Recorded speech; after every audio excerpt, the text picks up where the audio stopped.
Today, I will talk about effective efficiency operator basis for standard model and new physics with light particles, including sterile neutrino and graviton and so on. So those works are based on the collaborations with postdocs and students in Institute of Theoretical Physics. So including postdoc Haolin Li and the postdoc Minglei Xiao and the students Zhe Ren and students Yuhui Zheng, and also have one paper with Jing Su. Okay, so here's the outline. So first, I will motivate why should we care about high-dimensional operator. Then I will talk about different kind of operator basis, and Young tensor basis, permutation basis, angular momentum basis. I will explain what's the meaning for this basis, and then I will summarize. Okay, so LHC is searching for different kind of new physics, supersymmetry, extra dimension, and composites, and different kind of exotics. But we have not yet found any new particle yet at the TeV scale. So if we want to do new physics without new particle, so basically what we do is that we integrate all those new heavy particles and then matching to the EFT operators and then running to the electroweak scale. This is one approach to do effective field theory, basically the top-down approach to do it. On the other hand, there is another approach, which is the bottom-up approach. So in which we only care about the field degree freedom and the symmetries at a certain scale. So Weinberg proposed a Fock theorem that one can write down, if one write down most general possible Lagrangian, including all terms consistent with assumed symmetry principles, then the result will simply be the most general possible S matrix. So this is Weinberg's Fock theorem. So basically telling us how to do effective field theory in the bottom-up approach. So following this approach, if we focus on electroweak scale, in this case, with the UV model unspecified, so basically we can write down the most general Lagrangian with only the standard model field and also Lorentz symmetry and also standard model gauge symmetry. And with the power counting of the 1 over lambda with canonical dimension order by order. This is called the standard model effective field theory, or saying SMEFT. This SMEFT provides systematical parametrization of all possible Lorentz invariant new physics. The first SMEFT operator was written down by Weinberg in 1979 for this dimension 5 operators. And then Bunch-Müller and Weiler in 1986 wrote down the dimension 6 operators. Since then, those SMEFT operators received more and more attentions, especially after the HC run 1 and run 2. So according to the power counting, we know that the lower dimension, the more dominant operators. So we naively expect that the dimension 6 operator should be dominant over dimension 8 operator. And this is typically the case according to the power counting. However, there are cases that dimension 8 operator could give rise to leading contribution. For example, in the at HC, so if we have this diboson final state, if we want to look at the neutral triple gauge boson coupling, the leading contribution starting from dimension 8. And also if we want to study the neutral, neutrino SI, sometimes dimension 8 or dimension 8 operator will also dominate over dimension 6 operator. So another example is neutrino masses and baryon symmetry, and which indicate the evidences of new physics without new particle. It shows the baryon number and the lepton number violation. Here's a figure shows that the lepton number changing and versus baryon number changing. We see that if the baryon number changing is 2, then so for example this N-Nbar Oscillation, it will start from dimension 9. So if we want to look at the dinucleon decay, So it will start, the operator will start at dimension 12 and higher. And so those are examples of the motivating the higher dimension operators from the Bayer number and Lepton number violation processes. To be specific, so if we consider neutrinoless double decay, so we see that dimension 5, dimension 7, and dimension 9, they all could contribute to these processes. And furthermore, in certain cases, dimension 9 could be dominated over dimension 7, dimension 5. And furthermore, if we look at those operators, we see that in dimension 5, those are the two fermion operators, two lepton operators, those involving 4 fermion operators, and those involving 6 fermion operators.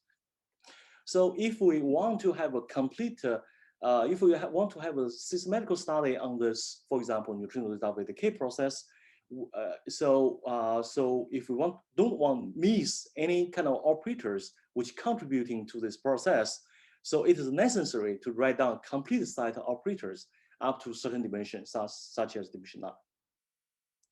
So Herning and collaborators already used this Hilbert series and to count number of independent operators up to mass dimension 15.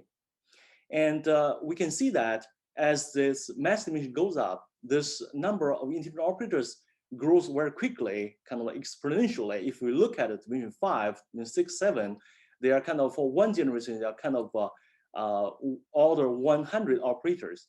But if we look at dimension 8 and dimension 9 operators, they're almost around 1,000 independent operators. So if we only know the number of the independent operators, so it is still not enough because for the neutrinoless double decay, for example, we need explicit form of this effective operators. And also, a given number of independent operators, it is still difficult to write down explicit form operators. There are two main difficulties. One is derivatives and another is repeated field. Here we take two examples. For the derivatives, so we have this BWHH dagger and D square. So this is dimension 8 operator. The Hilbert series tell us that there are only 2 independent operators. However, if you write down the Lorentz invariant and gauge invariant operators, you can write down 30. So therefore, among these 30 operators, which 2 should we pick up is not easy task. Another example on the repeated fields here is dimension 6 QQQL. So we have 3 repeated fields at the Q. If we consider 3 generations of fermions, so the independent operator is 57 by the Hilbert series. However, if you write down the Fourier tensor, so you can write down this 4, which indicate almost 300 operators you can for the 3 generation fermions. So therefore, there should have Fourier relations to be imposed to get independent operators. What kind of Fourier relations should be imposed in this case is also another difficulty. So to solve those difficulties, let us look at what is criteria to write down an operator. So let us start from the effective operator contributing to the muon Z-2. So this is a recent hot topic. The Fermilab Z-2 experiment results already show the 4.2 sigma deviation from the expected standard model value. So for this one, the leading contribution is coming from the dimension 6. So we can write down the following operators. For example, this one with W mu nu, and this is B nu. This is before electroweak symmetry breaking. And we see that, so it should first satisfy the gauge invariance. It should be the gauge singlet, as this SU2 gauge singlet. It should also satisfy the Lorentz invariance. So basically, it is the Lorentz singlet and this SL2C group. And those are the requirement. And except these 2 operators, we can write down more. than just these two, so, which also satisfy the gauge invariance and the Lorentz invariance. For example, we can write down this this L, sigma mu, d mu, d nu, E, and phi, and also this with this d mu E and d mu phi, and this one. But we see that at least those are the redundant operators regarding to equation motion and total derivatives and so on.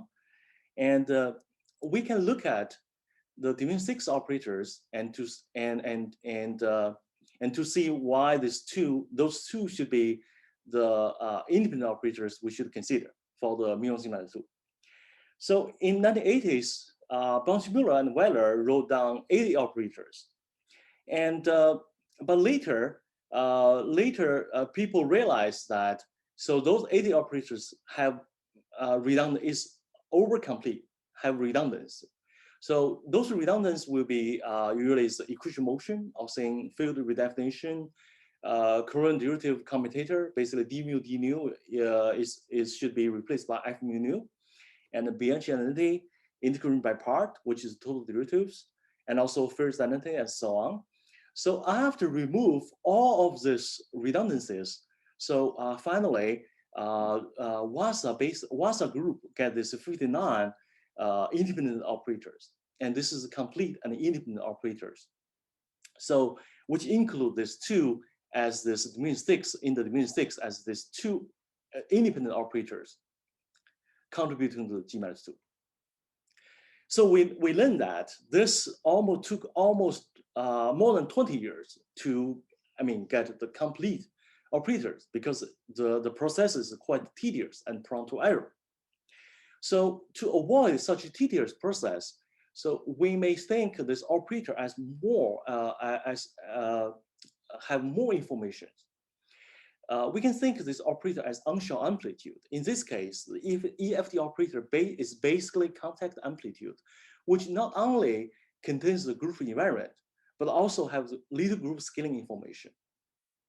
For this dimension 6 G-2 operator, we can use Spinor helicity notation and write and rewrite it using this lambda and lambda tuta, or even bracket notation. And in this unsure language, so we can easily see that there are all three particle massless amplitude except f cube vanish at unsure. So this will directly remove all this redundant operators. We have to do all of those kind of all of this kind of like a redundancy relations to remove them. But now we can simply just remove those redundancies. And recently, so this unsure contact basis has been written for all 3-point and 4-point amplitude. However, currently it's hard to systematically construct more than 4-particle amplitude. The reason is mainly due to the more complicated kinematic structure than just the STU relations, for example, in the 4-point amplitude, and also there are gram identities and also other complicated things. If we look at dimension 8 SMEFT operators, so here we organize using this n minus helicity, number of particle minus helicity, number of particle plus helicity, organizing the dimension 8 operators in this way. So we see that n equal to 4 particle is only part of this list of the operators. There are more operators have 5 particles and 6 particles, 7 particles, and 8 particles. So the unsure amplitude method cannot deal with those more than 4 particles, and therefore, so it's really hard to write on the complete list of the dimension 8 operators. Let us take a slightly different point of view on these dimension 8 operators. And for the dimension 8, let us still take G-2, the operators. And recently, Cunningham and collaborators have a paper shows that it is possible that dimension 6 operators vanish and dimension 8 operators dominate. So here we only take 2 dimension 8 operators by adding field in the dimension 6 operators. For example, adding H dagger H, and you can get the dimension 8 operator. It should be straightforward. And another is that we can add D square and to get the dimension 8 operators. But here we encounter some difficulties here. So there are kind of different ways to adding D square to this dimension 6 operator. You can adding because there are four particles. You can adding different D's and to different field. So therefore, so if you really do this, you can write down 30 ways and to do this. And later I will mention that adding H dagger H is also not a complete task. Okay, so let us massage a little bit on these operators. We know that so each field should belongs to the Lorentz irreducible representations. For example, scalar, fermion, gauge boson, and Riemann tensor, current derivative. They all can be written using this spatial linear 2C group or SU2L cross SU2R group. So using the irreducible representations, in this case, for this spinor, we can write down spin indices for the gauge boson. So contract with sigma mu nu, so we can contract all of these Lorentz indices and keep only spinor indices.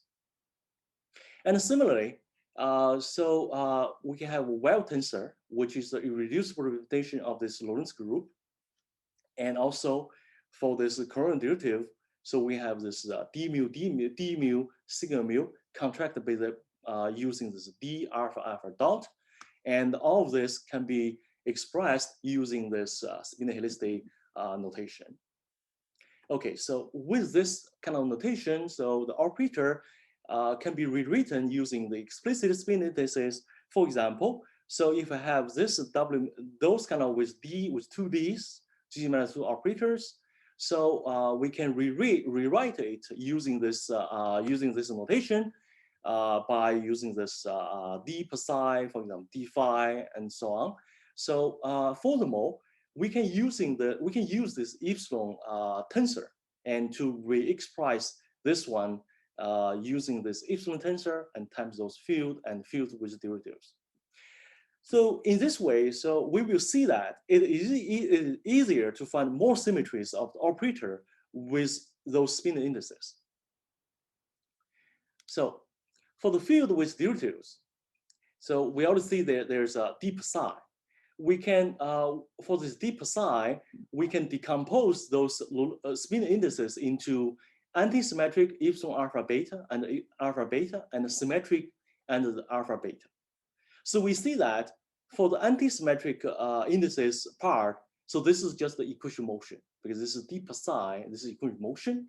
And on the other way to say that we have this representation of this 1/2 and 1/2 times 1/2 0 representations. It is decomposed into 0 1/2, which is anti-symmetric, and 1 1/2, which is symmetric part. So what we want to keep is this symmetric part and remove this anti-symmetric part. This is the equation motion. And similarly, for the phi derivatives, we can decompose into 0 0, which is anti-symmetric, which is under alpha beta and alpha dot beta dot. And we see that this is just the equation motion. And also this one 1 0 and 0 1, and this is a d mu d nu. This is just the current derivative commutator, which then 1 1. This is the symmetric and alpha beta and alpha dot beta dot. So this is the part we want to keep. So for all the field with derivatives, we can only take the symmetric indices, and which removes equation motion, current derivative commutator, and Bianchi identities. And there was a similar treatment that equation motion was removed by taking the Hess weight representation by Lemon and Martin in 2016. So, but now we take the symmetric anti-symmetric indices explicitly to remove the anti-symmetric part. Okay, after those treatment, so any operator now can be rewritten with this totally symmetric spin indices. So if we look at this, just F, just this, those muon-2 operators, we notice that there can be rewritten using this epsilon with symmetric indices. So to summarize that, any operator can be written using this n epsilon alpha I alpha j indices and n tutor epsilon tutor alpha I alpha j indices. And we notice, and also this is those are just filled with this indices contract with epsilon tensor. We notice that those epsilon tensor will transform under the SIL2C and cross SUN group. So as a fundamental for this epsilon alpha I alpha j, just transform under this product group, it transform as fundamental representation. We can use this Young table, Young table. And also for the epsilon tutor, which transform under this anti-fundamental representations. So therefore, for any operator, we can have this n, fundamental and product, and also this n tutor anti-fundamental, this product Young diagrams, and then these two will product together. We can decompose it into different irreducible representations. So it looks like this should be done case by case, because for different n and different n tutor, they belong to different irreducible representations. But in fact, we notice that the task is much easier.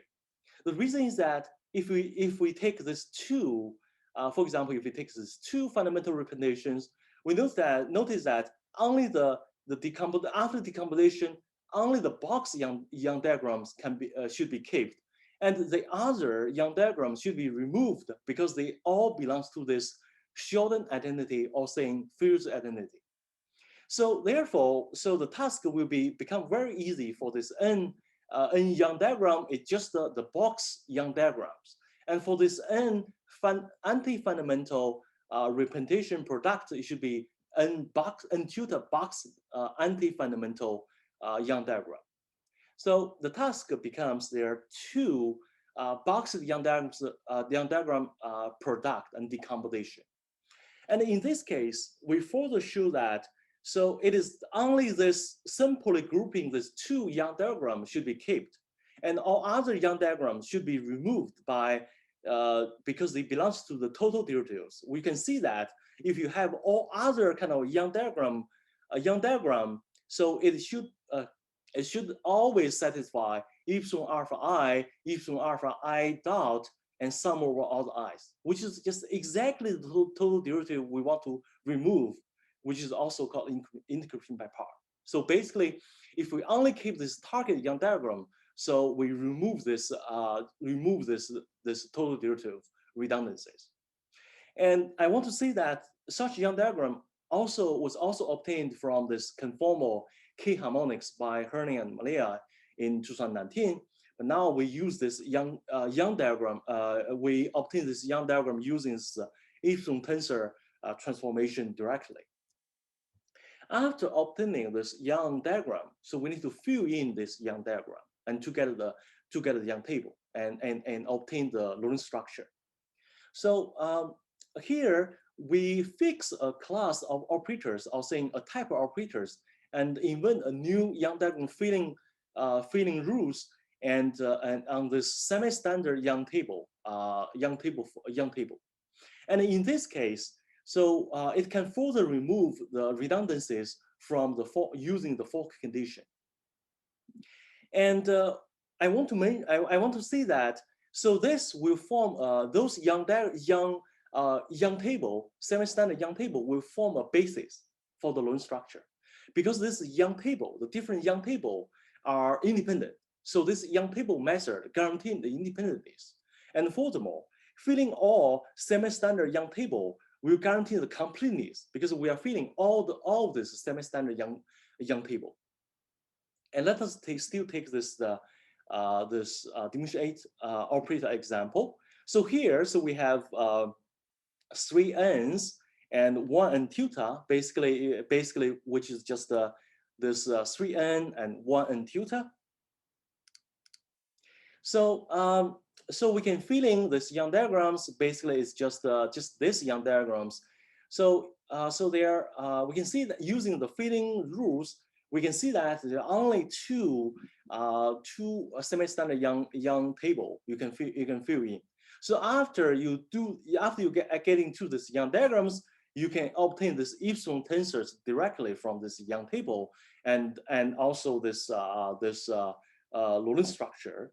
And furthermore, it also gives you the benefit of the obtaining the those kind of unsure amplitude bases, unsure amplitude.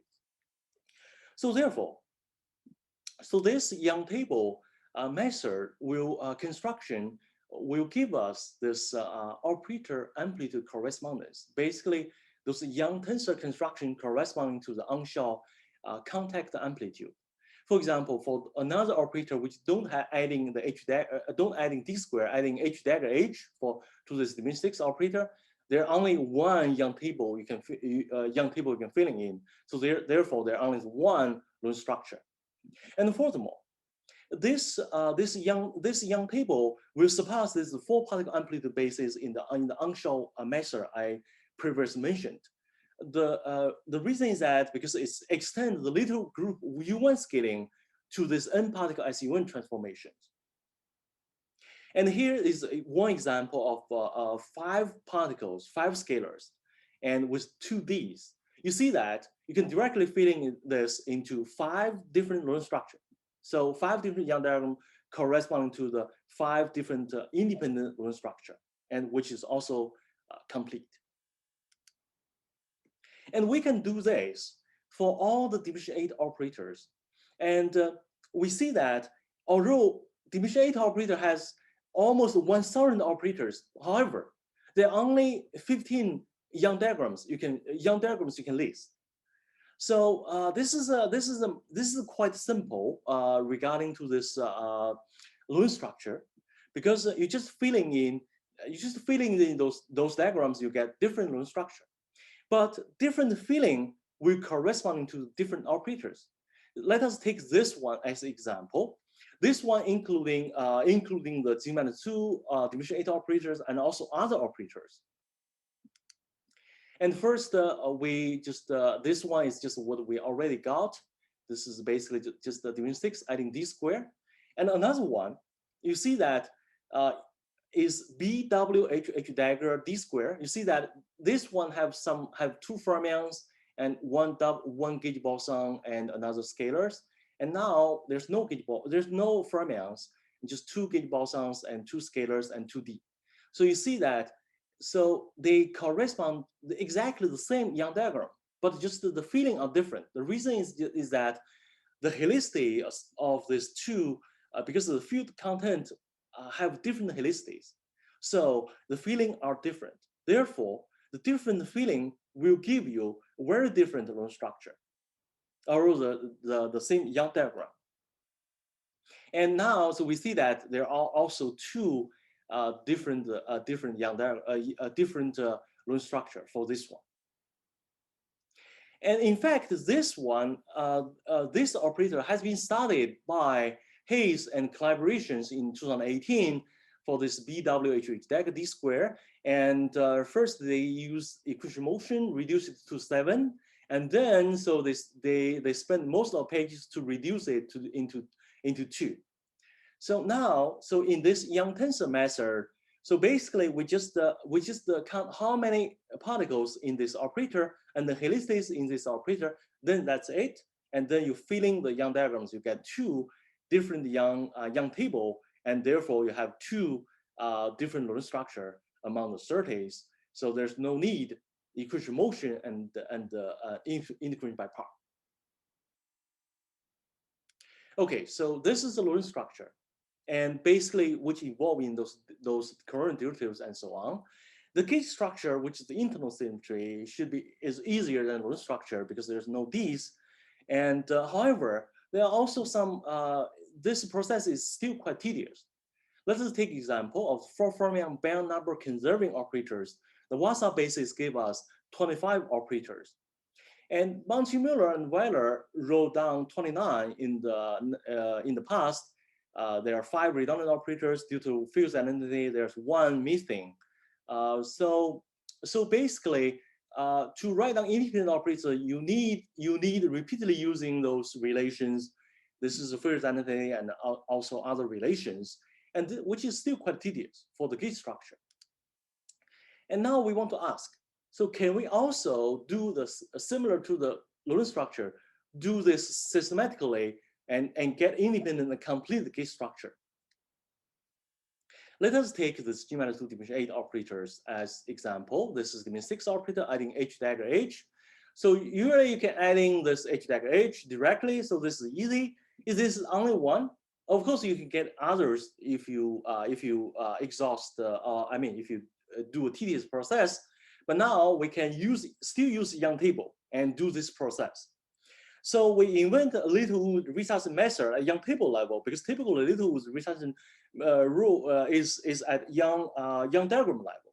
So for each field, so we decompose its Lorentz structure, gate structure into this fundamental representations, and then we're filling in those into a boxed Young diagrams. Then we get epsilon tensor for the SU2 gate structure. And so there are only two kind of fillings you can do, and this one is just H dagger H you have, and you can find another one which is H dagger and tau H. Basically, now using this Young table method, you can easily find another operators by adding H dagger H, which is H dagger tau I H, and with this. So after we get Lorentz and the gate structure, so we take the directly product of those two, basically, and get the basis for type of operator. For example, dimension 6 operator adding D square. So we learned that there are two Young diagram for Lorentz structure and one for gate structure, and therefore we have two operators for this one for this type of operator.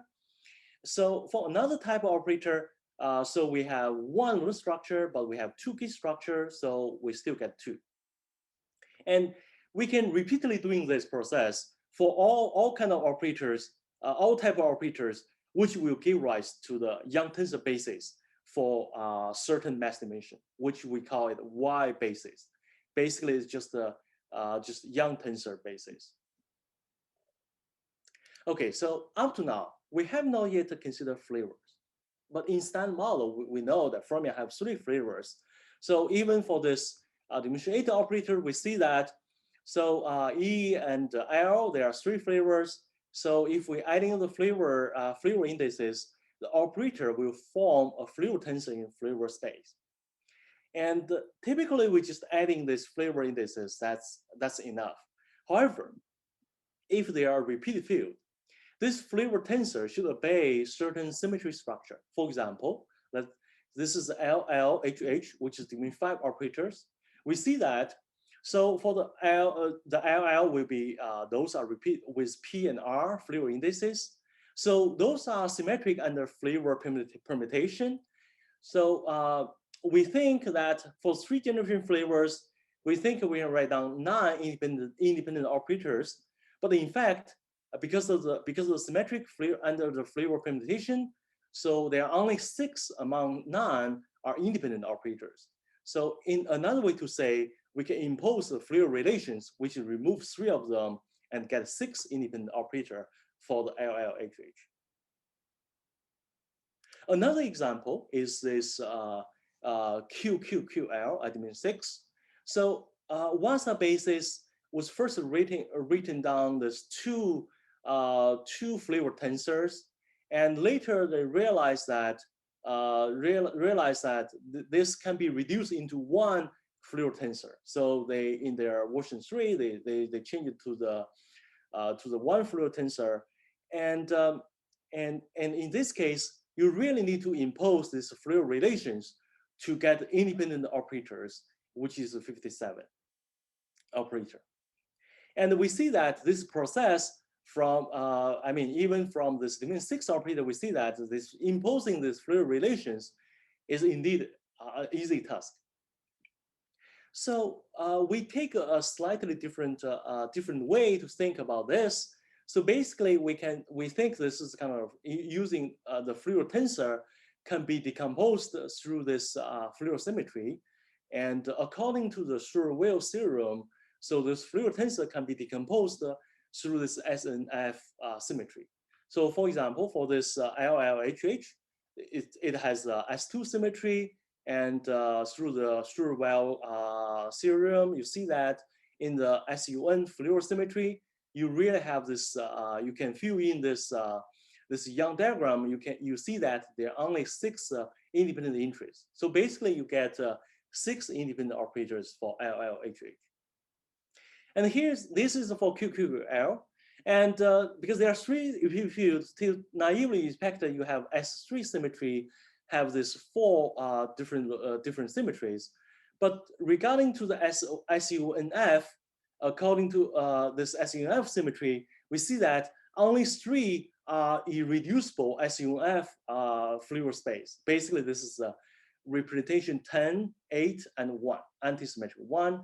And if you fill in those irreducible SUNF subspace, so basically you get this is 1 dimension, 8 dimension, and 10 dimension adding up as 19.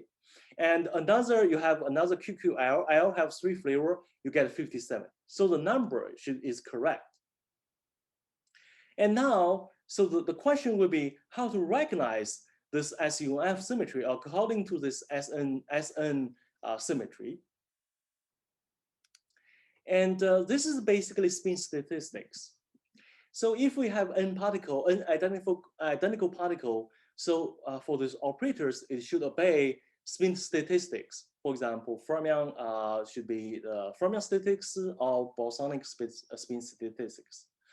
In the amplitude or operator view, so you can see this spin statistics can be rewritten using this Wilson coefficient tensor and gauge tensor, and also this Lorentz tensor.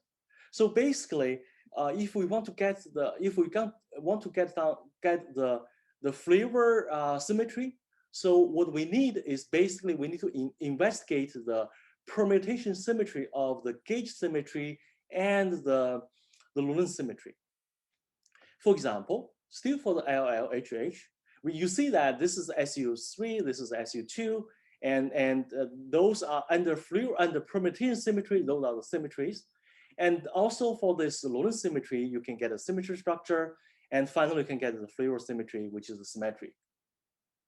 And for this Q3L, you can similarly, this is the gauge symmetry, permutation symmetry, Lorentz structure, permutation symmetry, and it should satisfy this Grassmann anti-symmetry.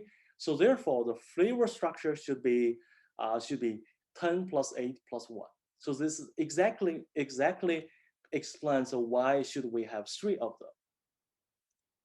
Okay, so this only count the number of the operators. And we still need an explicit form of these operators according to this Fourier symmetry. So first, we want to write down this Y basis operator, just like what I have described before. So there are 4 operators you can write down, and with Fourier indices. And it can be reorganized using the Young symmetrizer, and Young symmetrizer using this those symmetry. It can be reorganized using this in this SN symmetry. But among all these 4 SN symmetry, we notice that for SUNF, these 2 span the same SUNF Fourier space. So therefore, so we have this 3 kind of Fourier tensor, those Fourier specified permutation basis operator. So those are this is one dimension, 8 dimension, and 10 dimension operators. This is we call it P basis, which is a permutation basis. Okay, so we already talked Lorentz structure, gauge structure, and Fourier structure. So now we take a complete example of them.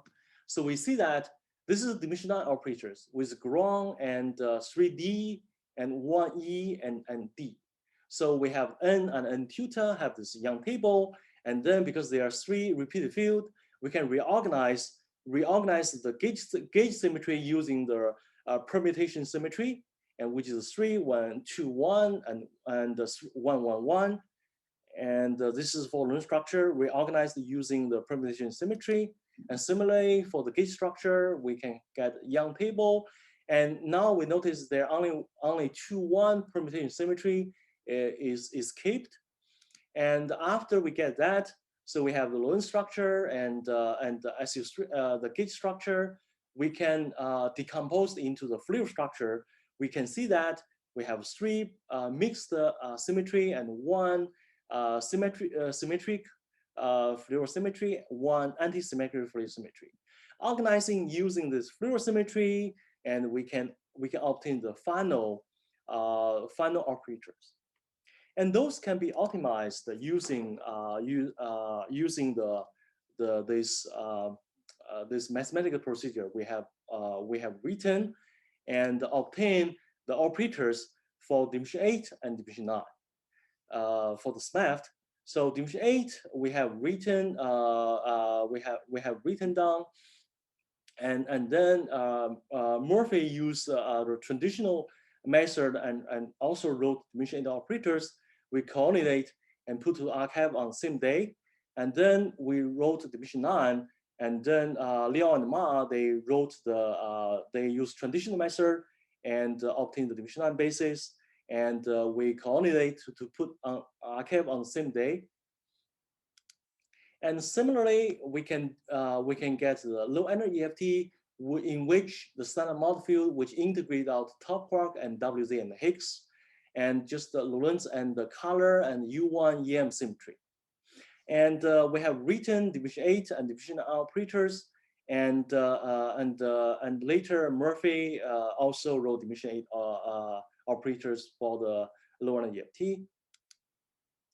And if they are light particles, for example, sterile neutrino, so we should include those particles. So we did this for both SMEFT with sterile neutrino and left with sterile neutrino, and with dimension 8 and dimension 9. And recently, what we are doing is for the graviton. One thing need to take care is that because we need to use this well-being formulas and write down this GR tensors in the Fourier space Spinor tensor, and then decompose this Riemann tensor into this rich tensor and well tensor and rich scalar, and we only keep this the well tensor part, and do this remove equilibrium motion and integrate by part by using this Young diagram, and can obtain this GR EFT operator. Okay, so basically this Young tensor construction can be applied to any Lorentz invariant EFT with any key symmetries. If you have SU5 God symmetry, if you want to write down, so you can write down similarly, for example, left-right symmetry and so on. And now we have this low energy EFT with below this electric scale, and we can further ask, so what's in the UV? So for these operators. So in the top-down approach, so we know that, for example, for the dimension 5 operator, we see that those seesaw, tree-level seesaw, we have 3 types of tree-level seesaw, and also they are ready to seesaw and so on in loop level. If you integrate out heavy particles, so basically you get dimension 5 LLHH. This is top-down approach. But now, can we do the bottom-up approach? So basically, for example, one question you can ask is that, so for this LLHH, so except the 3 type seesaw, can you have additional seesaw? For example, recently there's one paper type 3½ seesaw exchanging 3½ particles. So is this possible in the bottom-up approach? So basically, this is the way the bottom-up approach can answer. So we notice that any operator can be decomposed into the eigenstate of this Poincare Pauli-Lorentz operator, just similar to the angular momentum operator in SO3 group. So we can impose this Pauli-Lorentz operators into the Y basis operator, and then obtain obtain operators which contains the specific angular momentum J. And these two basis operator can be related by the linear transformation. For example, if we have LLHH, which in basis, Y basis, so basically this is just the just amplitude written as this. So we can adding Pauli-Lubansky operator in this way. Basically, this is the L12, adding 1, 2. Basically, this is the LL2HH. So we can see that it is 0. So if you can think this is J equals 0. So basically, you have J equals 0 heavy resonances exchanged in this case. And if you have LH, so in this way you can acting this in this way. So basically you get 3/4. So basically this is J equals 1/2. So basically you are exchanging the heavy J equals 1/2 operators. And this is for the Lorentz structure you can written down. And similarly, what you can have is similarly you can do for the gauge basis. So basically, for this one, for this and this, you can get representation is and SU2 is singlet or triplet, and for this one you can also get singlet and triplet.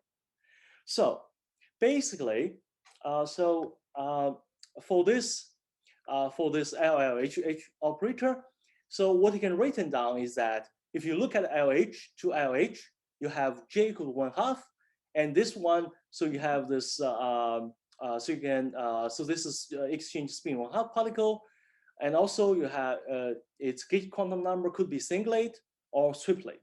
For singlet, so we notice that we already learned that it is type 1 seesaw, and for the SU2 triplet, 1/2 fermion, so it's a type 3 seesaw. And similarly, we can do for the LLHH, which exchanges scalar particle. And in this case, if it is SU2 triplet, so basically this is a type 2 seesaw. And it is also possible it is a singlet.